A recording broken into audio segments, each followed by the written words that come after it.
Hi, I'm Seamless, and today I'm going to show you how to make this sound.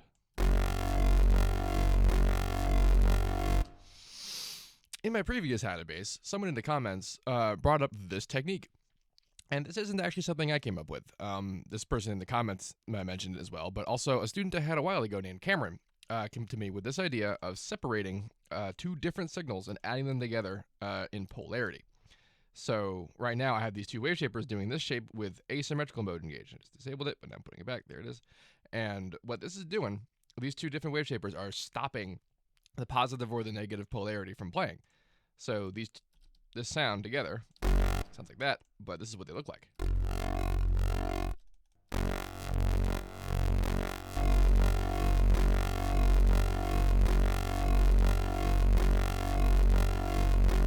All right, so let's talk about some funkiness. What I've done here is I've put two different kinds of effects on the chains here, and they're two different sounds, more or less. But they're basically, just to quickly go over the generation here, it's some kind of Reese thing that I designed with the detune thingy instead of pitch-based. But I do have pitch changes that are opposite of the detune change, and that's because the detune audibly detunes it. What the detune does versus the pitch is that it will change a given thing's. Turn on B for a second. Yeah. You see how it changed the pitch of these harmonics, but not the fundamental.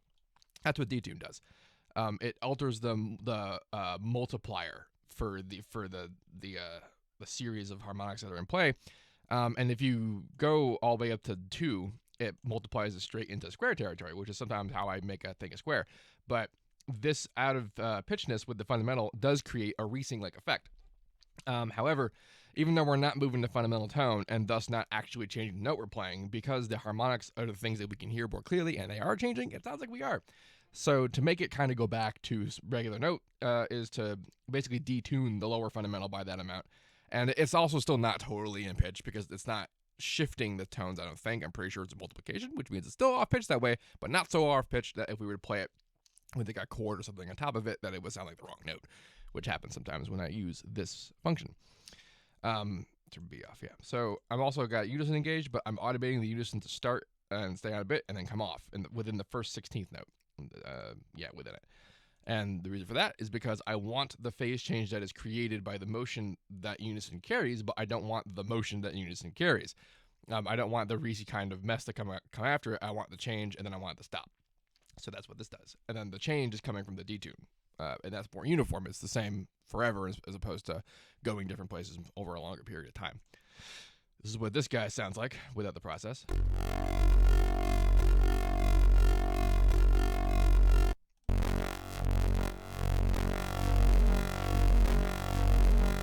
That's what they are kind of independently of each other. Now, we have to talk a little bit about what the addition is doing.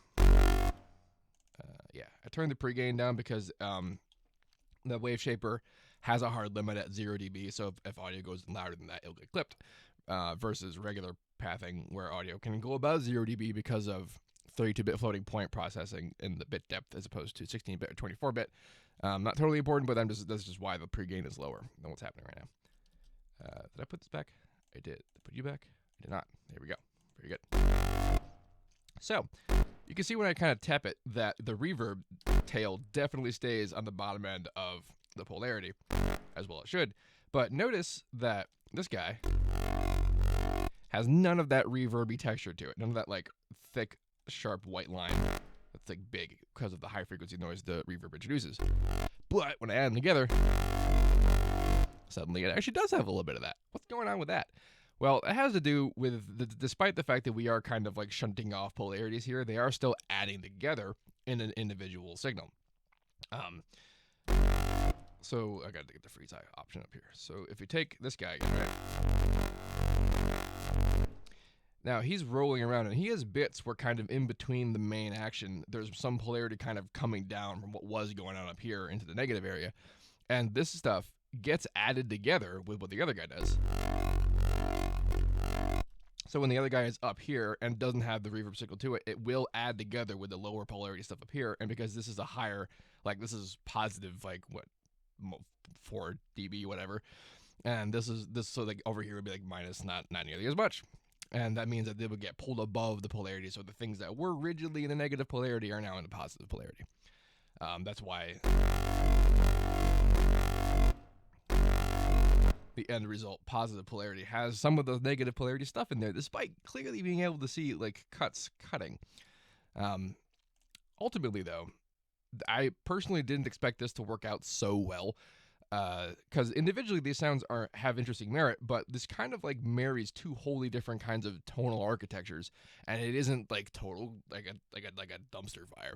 I kind of expected somewhat of a calamitous result, just because typically when I do asymmetrical distortion,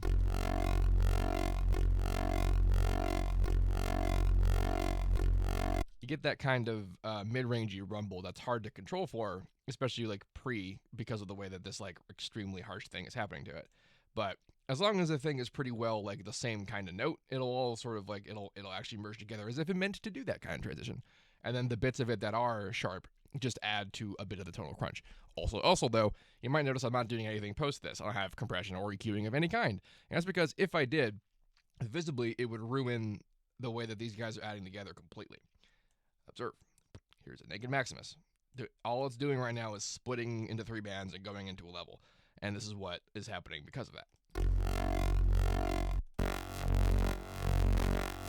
The negative polarity and the positive polarity are having their phase messed with just for the fact that the splits are occurring, and that's enough to push what would be completely flat negative or positive polarity into the other end. Same thing with EQs. If I put any kind of EQing on it and then mess with it, it would alter the polarity of the phase. And this sort of trick is a very phase-heavy thing. Of course, sound-wise, you might also notice it didn't really change.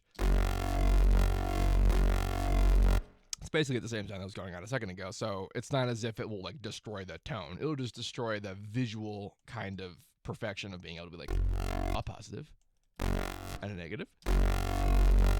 Whee! It is a fun experiment either way.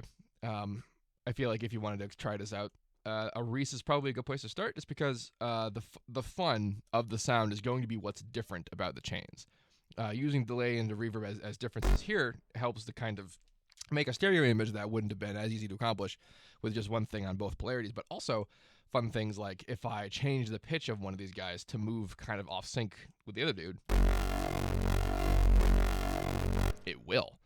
And that creates its own interesting kind of result too.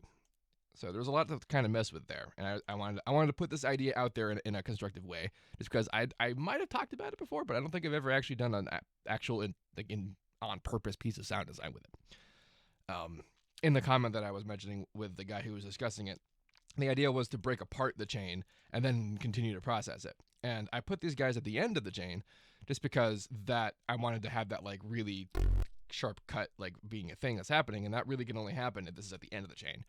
Fortunately, putting it at the end of the chain is basically the same as just if you had done it at the beginning with your original intention of it still being like that at the end, because it's still the different chain and it's still being stitched together.